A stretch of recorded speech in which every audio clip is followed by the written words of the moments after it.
యెషయా గ్రంథము 41వ అధ్యాయము 9-10 వచనాలు కూడా మనం కలిసి చదువుకుందాం.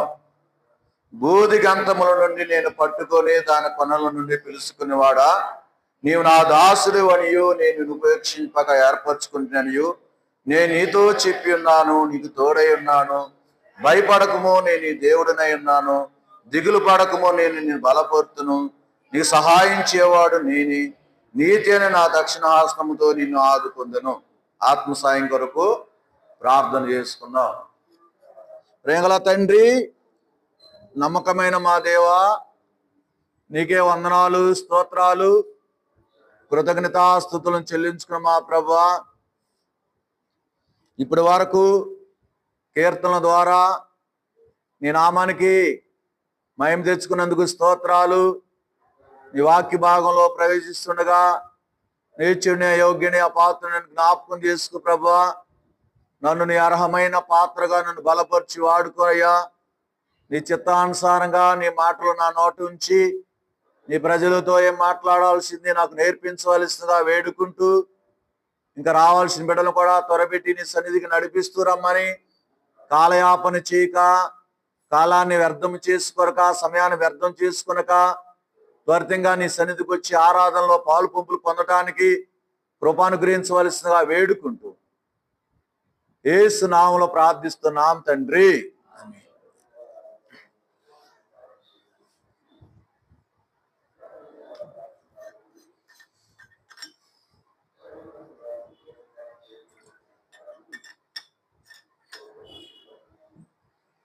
యెషయా గ్రంథము 43వ అధ్యాయము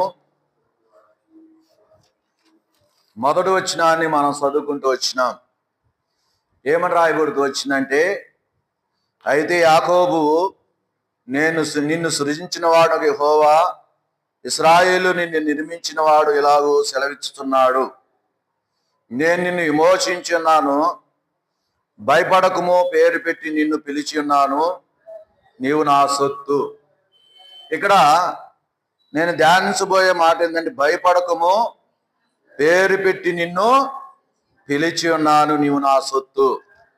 ఇక్కడ 41వ యెషయా గ్రంథంలో ఏమని రాయబడుతూ వచ్చిందంటే, 9-10 వచనాల్లో, బూది గంతముల నుండి నేను పట్టుకొని దాని కొనల నుండి పిలుచుకునేవాడా, నీవు నా దాసుడు అనియు నేను నిన్ను ఉపేక్షింపక ఏర్పరచుకుంటున్నాను. ఇక్కడ ఏమని రాయబడుతూ వచ్చిందంటే, ఆయన ఇక్కడ అక్కడల్లా భయపడకమో, పేరు పెట్టి నిన్ను పిలిచి ఉన్నానని చెబుతూ వచ్చినాడు. ఇక్కడేం రాయబడుతూ వచ్చింది, బూది గంతముల నుండి నేను పట్టుకొని దాని కొనల నుండి పిలుచుకుని వాడా. ఎక్కడి నుండి పిలుచుకున్నాడండి? బూది గంతముల నుండి దేవుడు ఏం చేశాడు? నిన్ను నన్ను పిలుచుకున్నాడు. ఎలాగూ పిలువక ముందు ఎలాగున్నాము? ఆయన 43వ యెషయా గ్రంథంలో తన సేవ కొరకు దేవుడు నిర్మించుకున్నాడు. ఆయన మరి సృజించాడు, విమోచించాడు, పేరు పెట్టి పిలిచాడు సేవ కోసం. ఇక్కడికి వచ్చేసరికి ప్రతి ఒక్క మానవుని ఏం చేశాడంటే, బూది గంతముల నుండి ఏం చేశాడమ్మా? ఆయన పిలుచుకున్నాడు. ఎవరిని పిలుచుకున్నాడు? ఎందుకు పిలిచాడు ఆయన అనేది చూస్తే పరిశుద్ధ గ్రంథం బైబిల్లో ఉండి, ఆయన నిన్ను నన్ను పిలుస్తూ వచ్చినాడు. పిలుస్తూ వచ్చిన పిలుపు ఫోన్ స్విచ్ ఆఫ్ చేసుకోవాలి, లేకపోతే సైలెంట్ పెట్టుకోండి. నిన్ను నన్ను ఆయన పిలుచుకున్నాడు. ఎక్కడుంటే ఆయన పిలుచుకున్నాడు, ఎక్కడుంటే ఆయన నిన్ను నన్ను పిలుచుకున్నాడు. రండి పరిశుద్ధ గ్రంథం బైబిల్లో ఉండి ఆది కాండము. అందుకని మనము దేవుడు అన్నాడు, భయపడకము. ఏదో అన్నాడు, భయపడకము, పేరు పెట్టి నిన్ను. అంటే మానవుడు ఏ స్థితిలో ఉన్నాడని, ఏ స్థితిలో ఉన్నాడు భయపడటానికి. ఆది కాండము 3వ అధ్యాయము 9-10 వచనాలు చదవండి. ఆది కాండము 3వ అధ్యాయం 9-10 వచనాలు. దేవుడైన యెహోవా ఆదామును పిలిచి, నీవు ఎక్కడ ఉన్నావనిను. అందుకు అతడు, నేను తోటలో నీ స్వరం వినినప్పుడు దిగంబరిగా నుంటినని గనుక భయపడి దాగుకుంటున్నాను. ప్రియులారా, ఇక్కడ రాయబడుతూ వచ్చిన మాట, దేవుడు ఆదామును పిలిచాడు. ఆదామా, నువ్వెక్కడున్నావు అన్నాడు. ఎక్కడున్నావంటే ఏం చెబుతున్నాడు? నేను దాగుకొన్నాను అన్నాడు. అంటే పిలిచినప్పుడు అంట ఎందుకు దాగుకున్నాడు? దిగంబరత్వము. మానవుల్లో ఏముందంటే దిగంబరత్వం ఉందంట. ఆ దిగంబరత్వాన్ని బట్టి ఎక్కడ దాక్కున్నాడండి? చెట్టు సాటున, లేకపోతే మా యేసు దేవుడికి కనబడుకోకుండా మానవుడు దాక్కుంటూ ఉన్నాడు. అంటే మానవుడిలోనికి ఏమొచ్చిందయ్యా అంటే ఏమొచ్చింది అది. అందుకని మానవుడిలోనికి ఏదైతే దేవుడు కాదు అన్నాడు, వద్దు అన్నాడు, ఆ యొక్క పని ఏం చేశాయంటే ఆదాము చేస్తూ వచ్చినాడు. ఒక మాట రాయబడుతూ వచ్చింది. ఏమని రాయబడుతూ వచ్చిందంటే ఇక్కడ ఒక మాట, మరి 17 2వ అధ్యాయం 17 వచనంలో ఒక మాట రాయబడింది. చదవండి. ఆదికాండం 2:17. అయితే మంచి చెడ్డలు తెలివినిచ్చు వృక్ష ఫలమును తినకూడదు, నీ వాటిని తిను దినమున నిశ్చయముగా చచ్చినవని నరుడికి ఆజ్ఞాపించిన. ప్రియులారా, దేవుడు ఏం ఆజ్ఞాపించాడు? మంచి చెడ్డలు తెలివినిచ్చు వృక్ష ఫలమును మీరు తినకూడదు అన్నాడు. తిను దినమున ఏమవుతారు? చస్తారు అన్నాడు. అంటే ఇప్పుడు ఆదాము ఎందుకు దాక్కున్నాడు? ఇప్పుడు చెప్పాలి మీరు.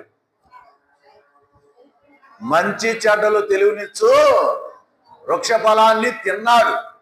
తినుడు ద్వారా తన కన్నులు తెరవబడి తను దిగంబరిగా ఉన్న సంగతి గుర్తెరిగి, అప్పుడు దేవుని స్వరం, దేవుడు చెప్పాడుగా తినొద్దు అన్నాడు.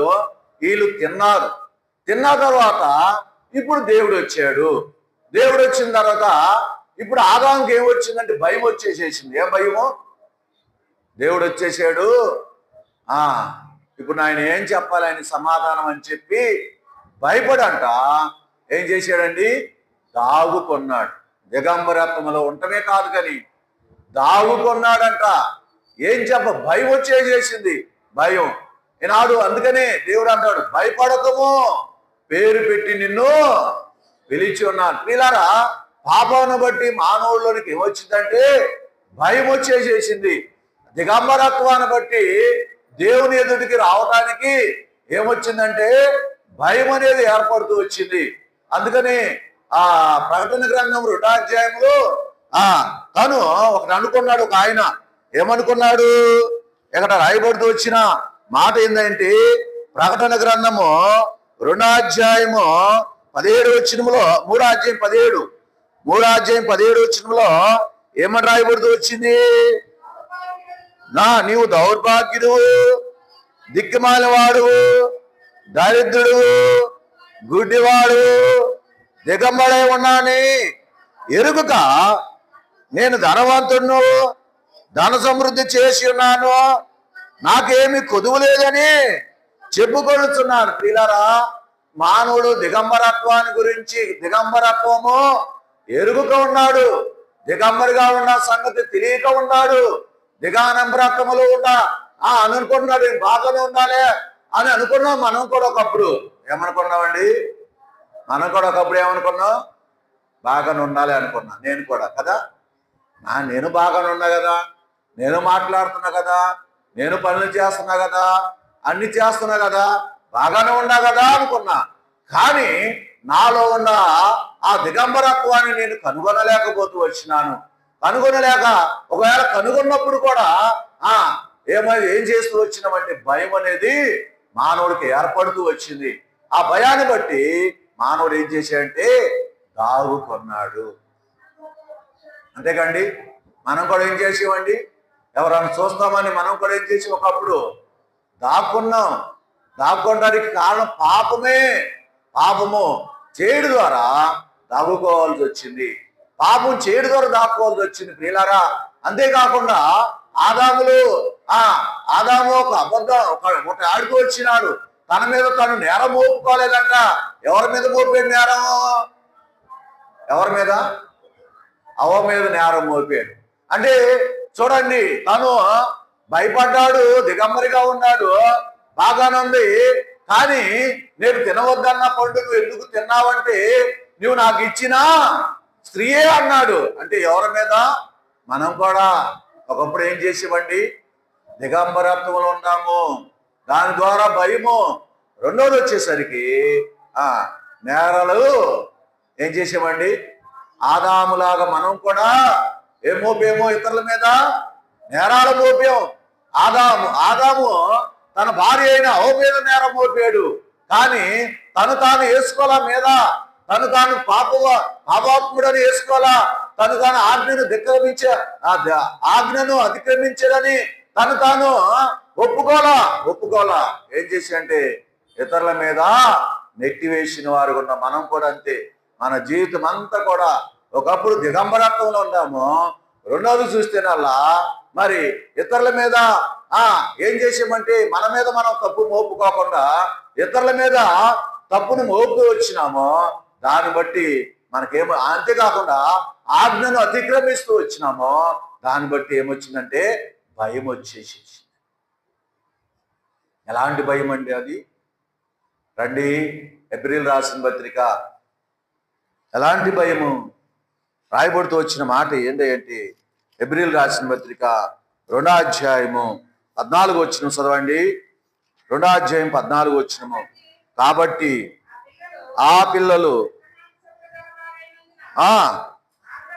ఆ ప్రకారమే అనగా అపవాదిని మరణము ద్వారా నశింపజేయుటకు జీవితకాలం అంతయు, ఇక్కడ రాయబడుతూ వచ్చిన మాట ఏనండి, జీవితకాలం అంతయు మరణ భయము చేత. ఏముందండి? జీవితకాలం అంతా మనకేముంది? ఒకప్పుడు ఏముందంటే మరణ భయం. చచ్చిపోతే ఏమైపోతామో, నరకానికి వెళ్తామో. అంటే మానవుల్లో పాప స్వభావం కలిగి, దిగంబరత్వం కలిగి, అంతేకాకుండా మనం తప్పు ఒప్పుకొనక ఇతరుల మీద నెట్టివేసి అది ఒక పాపంలో జీవిస్తూ ఉన్న మనం ఆజ్ఞను అతిక్రమించిన అంతేకాకుండా మరణ భయం చేత, జీవితకాలం అంతయు మరణ భయం చేత దాస్యమునకు లోబడిన వారిని. మరణ భయం అండి ప్రియులారా. మరణ భయం చేత దాస్యానికి లోబడుతూ వచ్చినాం. అందుకని ఆ మరణ భయం చేత ఉన్న జీవితం జీవిస్తున్న మనల్ని దేవుడు ఏం చేశాడంటే జ్ఞాపకం చేసుకున్నాడట. జ్ఞాపకం చేసుకుని భయపడకము. ఈనాడు మన జీవితం అంతా పాప జీవితంలో బ్రతుకుతున్న మనల్ని ధర్మశాస్త్ర ప్రకారం అయితే లేకపోతే ఆ యొక్క పాపమును చేసిన ప్రతివాడు మరణానికి పాత్రుడు, పాపం చేసిన ప్రతి వ్యక్తి శిక్షకు పాత్రుడు. అలాంటి మనల్ని ఆయన శిక్షించలేదు. ఇంకా రాయబడుతూ వచ్చిన మాట ఏంటంటే మార్కు సువార్త. రండి, మార్కు సువార్త 10వ అధ్యాయము 49వ వచనం చదవండి. మార్కు సువార్త 10వ అధ్యాయము 49వ వచనము. వానిని పిలువుడని చెప్పగా ధైర్యం తెచ్చుకొనుము, ఆయన నిన్ను పిలుచుతున్నాడు లెమ్మని వారితో చెప్పిరి. ప్రియులారా, ఇక్కడ ఒక వ్యక్తి ఉన్నాడు. ఈయన ఎవరండి? గుడ్డివాడు ఎవరు పిలిచారు? యేసు ప్రభువు వారు పిలిచారు. అంటే ఒకప్పుడు మనం ఏ స్థితిలో ఉన్నామో? గుడ్డి స్థితిలో ఉన్నాం. కళ్ళుండి కానీ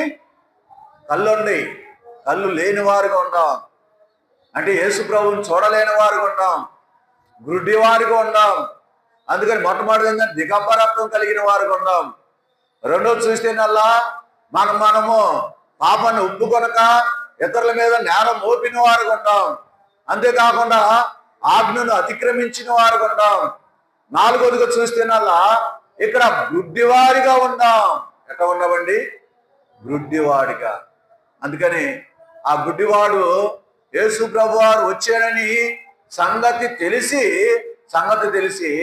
ఆయన మధ్యకి వెళ్ళటానికి భయపడ్డాడు. ఏం చేశాడమ్మా?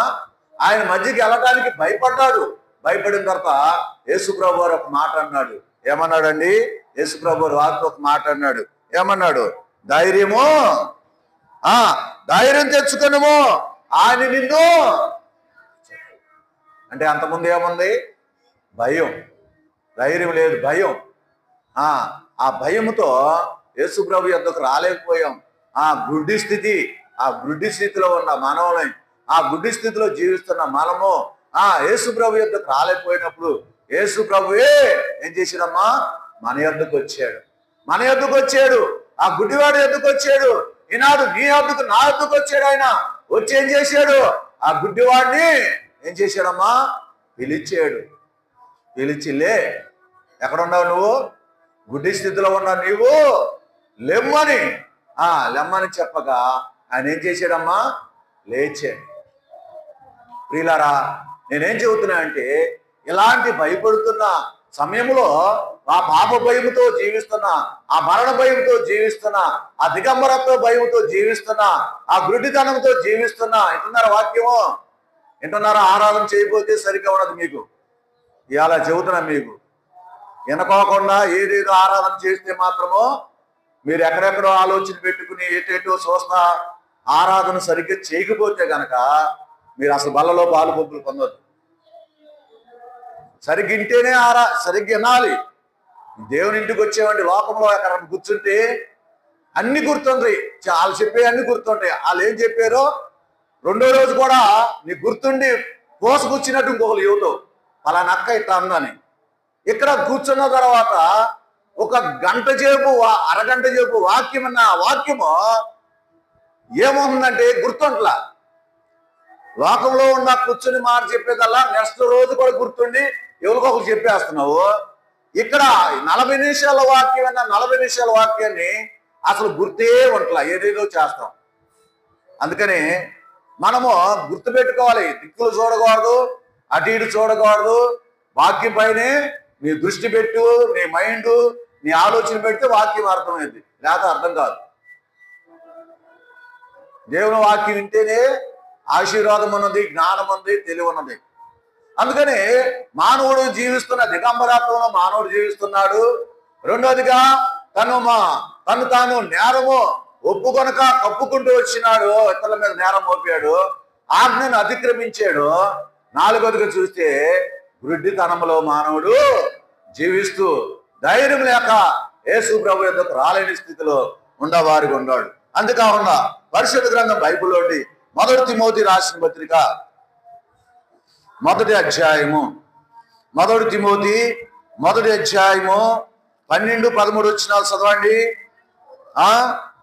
పూర్వము దోషకుడును హింసకుడును హానికరుడైన నన్ను తన పరిచర్యకు నియమించి నమ్మకమైన వానిగా ఎంచినందుకు నన్ను బలపరిచిన ప్రభు అయిన క్రీస్తు యేసుకు కృతజ్ఞుడై ఉన్నాను. తెలియక అవిశ్వాసములను చేసిన కనుక కనికరింపబడుతుంది. ఇక్కడ ఏమని రాయబడుతూ వచ్చింది? పూర్వము దోషకుడును హింసకుడును. పూర్వం ఎలాంటి వారమండి? దూషించేవారిని, హింసించేవారిని, హానికరమైన జీవితాన్ని జీవించినట్టు వారిని. ఇలాంటి స్థితిలో ఉన్న మనల్ని ఆనాడు యేసు ప్రభు పౌలుతో దేవుడు ఒక మాట అన్నాడు. ఏమని పిలిచాడు పౌల్ని? రండి, అపోస్తుల కార్యములు 9వ అధ్యాయము, అపోస్తుల కార్యములు 9వ అధ్యాయము. ఇక్కడ ఒక మాట రాయబడుతూ వచ్చింది.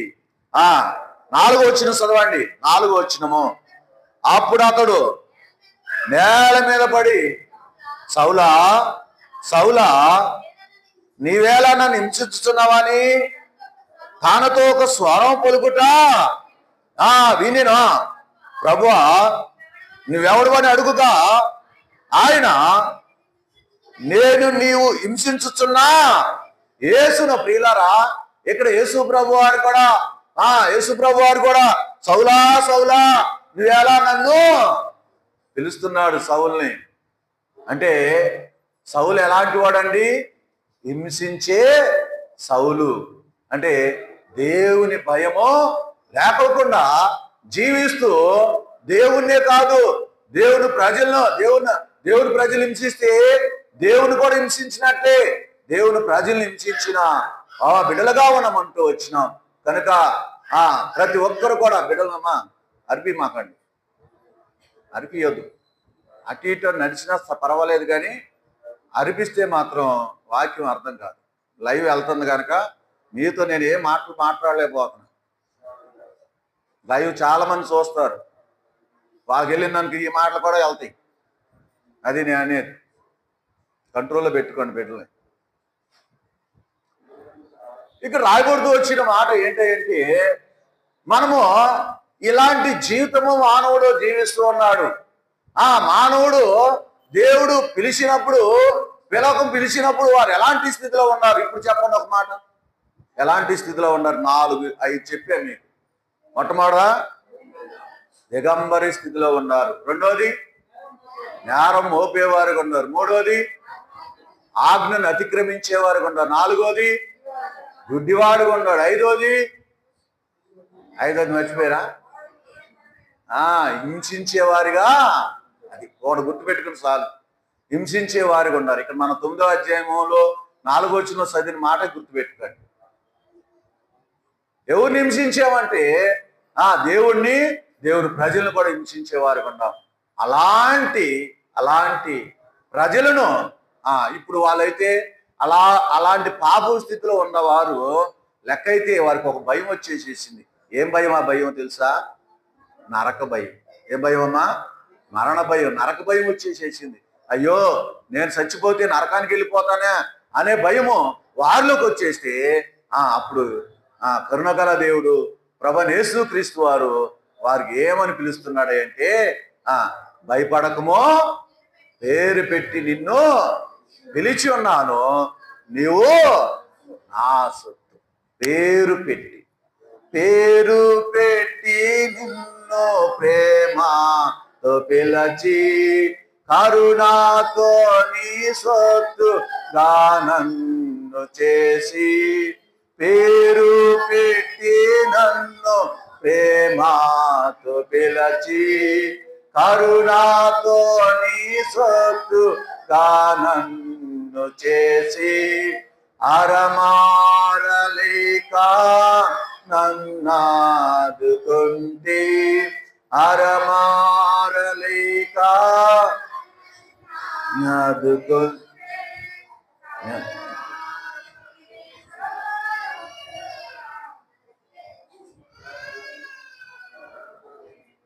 అదే దేవా ప్రభులా ప్రభు, రాజులా రాజా, హల్లెలూయా.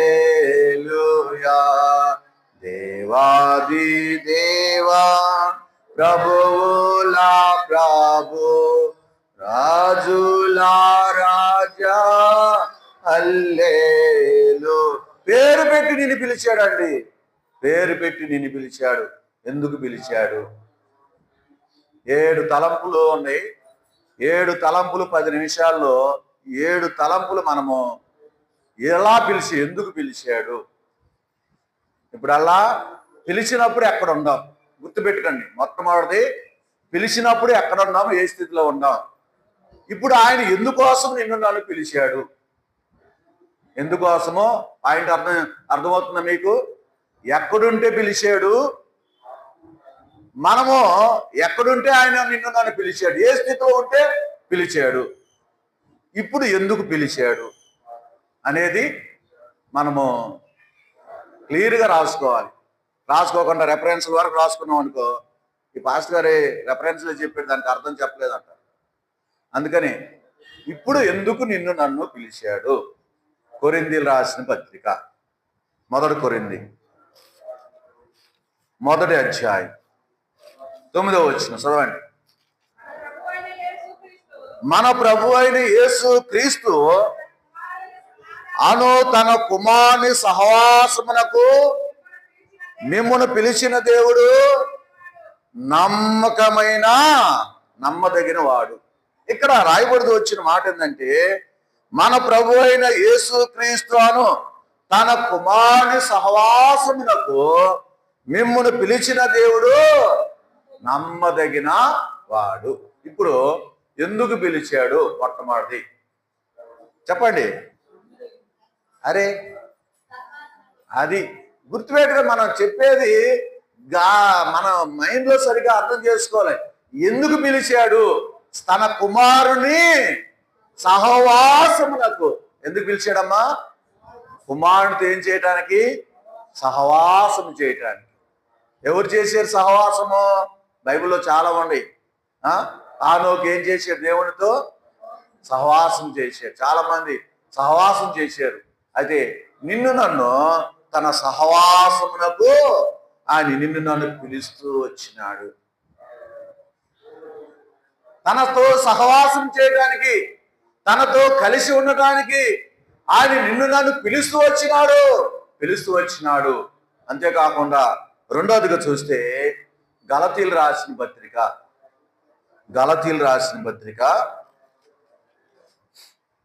5వ అధ్యాయము 13వ వచనము. 5వ అధ్యాయం 13వ వచనము. సహోదరులారా, మీరు స్వతంత్రులుగా ఉండుటకు పిలువబడితిరి. చాలమ్మా, అదొక్కటే చాలు. ఎందుకు మనం పిలువబడింది? ఎందుకు పిలువబడ్డాం? స్వతంత్రులుగా ఉండటానికి, స్వతంత్రులుగా సహవాసములో ఉండటానికి పిలిచాడు. స్వతంత్రులుగా ఉండటానికి పిలిచాడు. సహవాసం అంటే కలిసి నడిచేయలేదు సహవాసం. స్వతంత్రం అంటే ఏంటి? స్వతంత్రం అంటే ఏంటి? కాలైన వేయచ్చు, చెయ్యైన వేయచ్చు, ఆ తినే ప్లేట్లోదైనా తినొచ్చు. అది స్వతంత్రం. ఏదైనా తన దగ్గర ఉండాలి, తీసుకోవడమే స్వతంత్రం. తీసుకున్న తర్వాత రెండో వ్యక్తి ఏమనుకో ఉన్నట్టమే అది స్వతంత్రం. నేను స్వతంత్రం ఏదన్నా మనం తీసుకున్నాం అనుకో, స్వతంత్రంగా ఉండాలి కాబట్టి తీసుకున్నామండి. లేకపోతే స్వతంత్రంగా లేకపోతే ఎందుకు తీసుకుంటామండి అంటాం. అంటే ఇప్పుడు ఏం చేసుకున్నాడు దేవుడు అంటే? స్వతంత్రులుగా చేసుకున్నాడు. ప్రియులారా, సహవాసం కలిగి ఉండటానికి సిద్ధపరిచాడు. రెండోదిగా స్వతంత్రులుగా ఉండటానికి చేసుకున్నాడు. మూడవదిగా చూస్తే మొదటి కొరింథీయులు రాసిన పత్రిక రండి, 7వ అధ్యాయము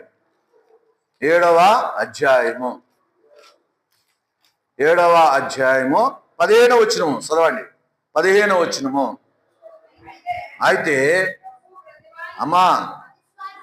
అయితే అవిశ్వాసైన వాడు ఎడబాయి వచ్చును.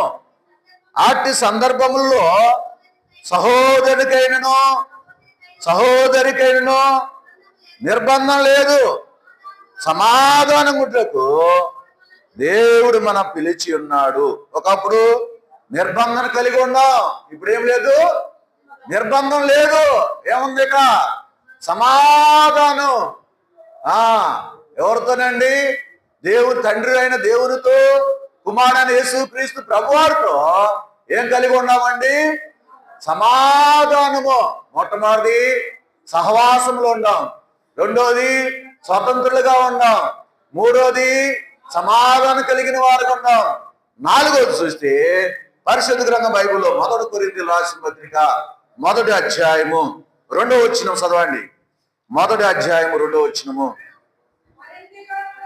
కొరింథీయులో ఉన్న దేవుని సంగమునకు అనగా క్రీస్తు యేసునందు పరిశుద్ధపరచబడిన వారే పరిశుద్ధులుగా ఉండుటకు పిలువబడిన వారికి. ఎందుకు? పరిశుద్ధులుగా ఉండడానికి. అంటే దేవుని ఎదుట నీవు నేను పరిశుద్ధులుగా పరిశుద్ధమైన జీవితం కలిగి ఉండటానికి ఆయన నిన్ను నన్ను పిలుస్తూ వచ్చినాడు. నిజంగా ఆయన ఎలాగుండాడో కోరుకుంటున్నాడు. ఏదో తెలుసా? నేను ఎలాగుండానో నా బిడ్డలు కూడా అలాగే ఉండాలి. నేను పరిశుద్ధంగా ఉన్నాను, నా బిడ్డలు కూడా ఎలాగుండాలి? పరిశుద్ధంగా ఉండాలి. అందుకని పరిశుద్ధమైన పిలుపుతో పరిశుద్ధులుగా ఉండటంట దేవుడు నిన్ను నన్ను పిలుస్తూ వచ్చినాడు. ప్రియులారా, పిలుస్తూ వచ్చినాడు. ఇప్పటికి ఎన్ని అయినాయండి? 4 అయినాయి. 5వదికి చూస్తే పరిశుద్ధ గ్రంథం బైబిల్లో రాయబడుతూ వచ్చిన మాట, 1 కొరింథీయులకు రాసిన పత్రిక 1వ అధ్యాయం 1వ వచనం, దేవుని చిత్తం వలన యేసు క్రీస్తు యొక్క అపోస్తులుగా ఉండుటకు. అది చాలమ్మా. ఏందమ్మా? ఎందుకు పిలవబడ్డా? అపోస్తులుగా ఉండటానికి. అపోస్తులు అంటే ఏంటి? పరిచర్య చేసే బిడ్డలుగా ఉండటానికి, వాక్యాన్ని బోధించే బిడ్డలుగా ఉండటానికి, సువార్త ప్రకటించే బిడ్డలుగా ఉండటానికి ఆయన నిన్ను నన్ను ఏం చేశాడమ్మా? పిలుచుకున్నాడు. తన పరిచర్య కొరకంట, తన పని కొరకంట ఆయన నిన్ను నన్ను ఏం చేశాడమ్మా? అపోస్తులుగా నువ్వు ఏమని చేయబడ్డామండి? పిలవబడ్డాం. ఇప్పుడు మనం ఎవరమయ్యా మనం అంటే అపోస్తులమే. అపోస్తులు అంటే ఇతరులకి దేవుని మాటలు ప్రకటించే బిడ్డలుగా దేవుడు నిన్ను నన్ను ఏం చేశాడండి? పిలుచుకున్నాడు. ఆ పని చేయండి అయ్యా, స్వార్థ పని చేయండి. ఇదిగో నేను మీరు అందుకోసం మీరు పిలవబడ్డారు కదా తప్ప ఇంకే దేనికోసం కాదు. మీరు నా పని స్వార్థ పని చేయడానికి మీరు పిలవబడ్డారు. అందుకని నా పని చేసిన వారు, అందుకని స్వార్థ ప్రకటించే వారి పాదములు ఎంతో పర్వతముల మీద ఎంతో సుందరములంట. స్వార్థ ప్రకటించే వారి పాదములంట పర్వతముల మీద అంట ఎంతో సుందరములు.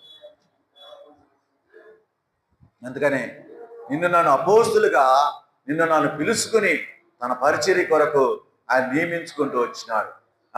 6వదిగా చూస్తే పరిశుద్ధ గ్రంథం బైబిల్లో ఉండి రాయబడుతూ వచ్చిన మాట ఏంటంటే, పేతురు రాసిన పత్రిక రండి. పేతురు రాసిన 1వ పత్రిక 3వ అధ్యాయం 9వ వచనం, 3:9.